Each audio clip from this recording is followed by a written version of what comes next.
Hello, എല്ലാവർക്കും limbs മീഡിയയിലേക്ക് സ്വാഗതം. ഇന്നത്തെ വീഡിയോ ക്യാബേജ് കൃഷിയെക്കുറിച്ചാണ്. ക്യാബേജ് കൃഷിക്ക് ചെയ്യേണ്ട വളപ്രയോഗങ്ങളെക്കുറിച്ചാണ് ഇന്ന് പറയുന്നത്. ആദ്യം ചെയ്യേണ്ടത് മണ്ണ് ഇളക്കി കൊടുക്കുക എന്നുള്ളതാണ്. അത് എയർ സർക്കുലേഷൻ കിട്ടാൻ സഹായിക്കും. അപ്പോൾ ഇടയ്ക്കിടയ്ക്ക് ഒന്ന് മണ്ണൊക്കെ ഇളക്കി കൊടുക്കണം. പിന്നെ ഉണങ്ങിയ ഇലകളൊക്കെ ഉണ്ടെങ്കിൽ അതൊന്ന് കട്ട് ചെയ്ത് കൊടുക്കാം. ഇതുപോലെ ചെറുതായി ഒന്ന് മണ്ണ് ഇളക്കി കൊടുക്കാം. ഒരുപാട് ആഴത്തിൽ ഇളക്കേണ്ട ആവശ്യമില്ല, വേര് പൊട്ടിപ്പോകാൻ ചാൻസ് ഉണ്ട്. ഇതുപോലെ ഇളക്കിയതിന് ശേഷം നമുക്ക് വളങ്ങളൊക്കെ ആഡ് ചെയ്ത് കൊടുക്കാം. ആദ്യമായിട്ട് ഞാൻ ആഡ് ചെയ്ത് കൊടുക്കുന്നത് തേയില വേസ്റ്റാണ്. ഇത് ചെടിയുടെ പെട്ടെന്നുള്ള വളർച്ചയ്ക്ക് സഹായിക്കും. അപ്പോൾ അത് കുറച്ച് ആഡ് ചെയ്ത് കൊടുക്കാം. ഈ ക്യാബേജ് കൃഷിക്കുണ്ടല്ലോ എപ്പോഴും മണ്ണിൽ ഈർപ്പം നിലനിൽക്കണം, അല്ലെങ്കിൽ പെട്ടെന്ന് വാടിപ്പോകുന്നതായിട്ട് കാണാൻ കഴിയും. അപ്പോൾ എന്നും രാവിലെയും വൈകുന്നേരത്തും വെള്ളം നനച്ചു കൊടുക്കണം. നമ്മൾ ആദ്യം അടിവളമൊക്കെ ചേർത്തിട്ടാണ് ഇത് നട്ടിട്ടുള്ളത്. അത് കാരണം കുറച്ച് വലുതായതിന് ശേഷം മാത്രം നമുക്ക് മറ്റു വളങ്ങളൊക്കെ ആഡ് ചെയ്ത് കൊടുത്താൽ മതിയാകും. നട്ടതിന് ശേഷം 2 ആഴ്ച കഴിഞ്ഞൊക്കെ വളങ്ങൾ ആഡ് ചെയ്ത് കൊടുത്താൽ മതിയാകും. നമുക്ക് വീട്ടിലുള്ള ഏത് വളവും ആഡ് ചെയ്ത് കൊടുക്കാം. നൈട്രജൻ അടങ്ങിയ വളം കൊടുക്കുന്നതാണ് ഏറ്റവും നല്ലത്. ഇത് കണ്ടോ, ഇത് മുട്ടത്തോടാണ്, അത് പൊടിച്ചിട്ടുള്ളത്. അത് നമുക്ക് ആഡ് ചെയ്ത് കൊടുക്കാം. ഇതും ചെടി കരുത്തോടെ വളരുന്നതിന് സഹായിക്കും. ഇതൊക്കെ ആഡ് ചെയ്തതിന് ശേഷം നമുക്ക് നല്ല രീതിയിൽ വെള്ളം ഒന്ന് നനച്ച് കൊടുക്കാം. ഏത് വളം ആഡ് ചെയ്യുമ്പോഴും വെള്ളം നനച്ച് കൊടുക്കണം, എന്നാൽ മാത്രമേ ചെടി പെട്ടെന്ന് വലിച്ചെടുക്കുള്ളൂ.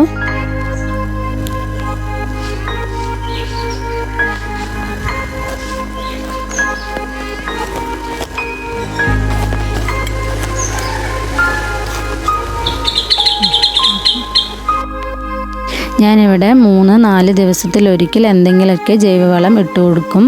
അതുകൂടാതെ തന്നെ ആഴ്ചയിൽ ഒരിക്കൽ നിർബന്ധമായിട്ടും ഒരു കീടനാശിനി സ്പ്രേ ചെയ്ത് കൊടുക്കും.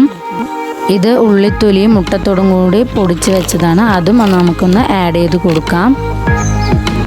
ഓരോ വളം ആഡ് ചെയ്ത് കൊടുക്കുമ്പോഴും മണ്ണ് കൂടി ചേർത്ത് കൊടുക്കും. അപ്പോൾ തണ്ടിന് കുറച്ച് ബലം കിട്ടുന്നതായിരിക്കും.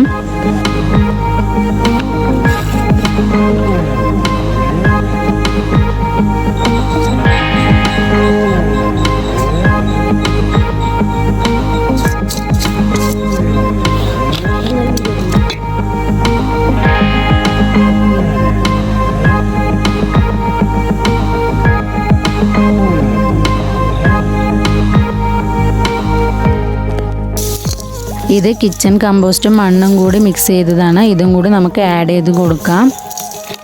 ഞാനിവിടെ 3-4 ദിവസം ഗ്യാപ്പിലാണ് ഇതൊക്കെ ആഡ് ചെയ്ത് കൊടുക്കുന്നത്.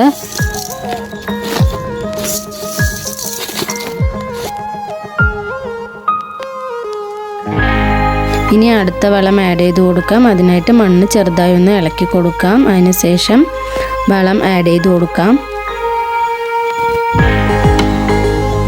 ഇത് എല്ലുപൊടിയാണ്, ഇത് ആഡ് ചെയ്ത് കൊടുക്കാം.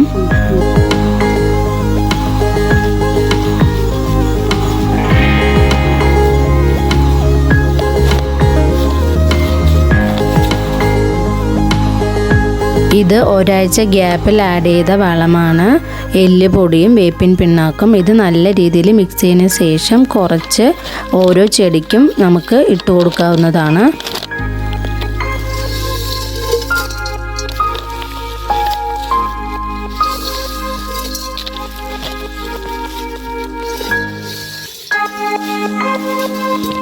അതിനുശേഷം കുറച്ചുകൂടി മണ്ണ് ഇതിൻ്റെ മുകളിലോട്ട് ആഡ് ചെയ്ത് കൊടുക്കാം. എന്നിട്ട് നല്ല രീതിയിലൊന്ന് നനച്ചും കൊടുക്കണം.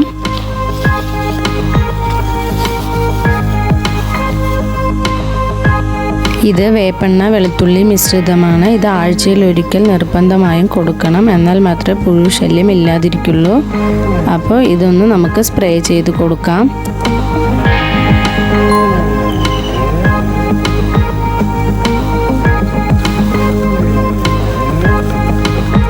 ഇത് പുഴുശല്യം ഉണ്ടെങ്കിൽ നശിക്കാനും അതുപോലെ വീണ്ടും പുഴുശല്യം ഇല്ലാതിരിക്കാനും ഇത് സഹായിക്കും. അപ്പോൾ ഇത് ആഴ്ചയിൽ ഒരു തവണ സ്പ്രേ ചെയ്യുന്നത് വളരെ നല്ലതാണ്.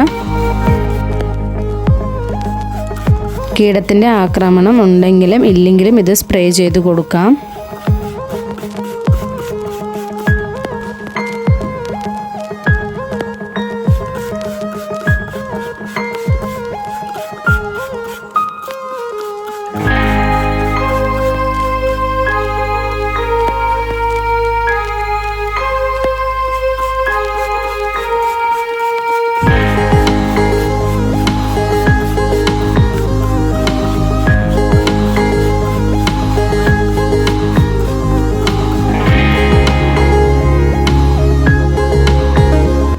അടുത്ത ഫെർട്ടിലൈസർ എന്ന് പറയുന്നത് ഫിഷ് അമിനോ ആസിഡാണ്. ഇത് 1 ലിറ്റർ വെള്ളത്തിൽ 2 ml എന്ന രീതിയിൽ നമുക്ക് മിക്സ് ചെയ്ത് സ്പ്രേ ചെയ്ത് കൊടുക്കാം.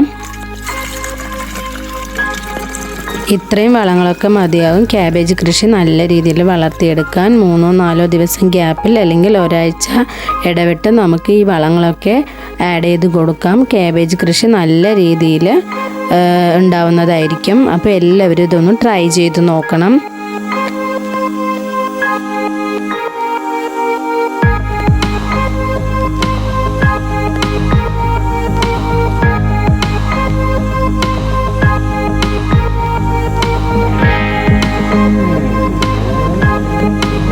Thanks for watching.